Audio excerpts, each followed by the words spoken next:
पुढची बातमी पाहूयात। ओसी विरहित इमारतींना अभय योजनेतून आता लाभ मिळणार आहे। अधिमूल्यामध्ये 50% सूट आणि दंड सुद्धा माफ केला जाणार आहे। 20,000 इमारतींना योजनेचा लाभ होणार असून नोव्हेंबर 2016 पूर्वीपासूनच्या इमारतींना हा लाभ मिळणार आहे। ऑक्युपेशन सर्टिफिकेट खूप सुटसुटीत पद्धतीचा एक गाईडलाईन तयार करण्यात आलेला आहे। 800 स्क्वेअर फीटाच्या घरापर्यंत लोकांना एकदम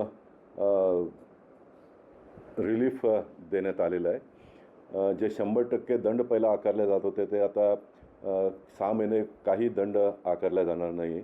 रेडी रेकॉनरचा 50% फक्त पैसे ज्या लोकांनी अधिक चटई क्षेत्र वापरले आहे त्यांना भरावं लागेल।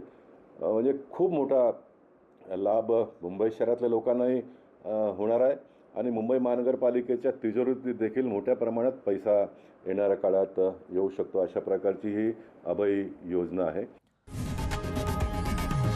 लोकशाही मराठी ऐका, पहा, जागरूक रहा।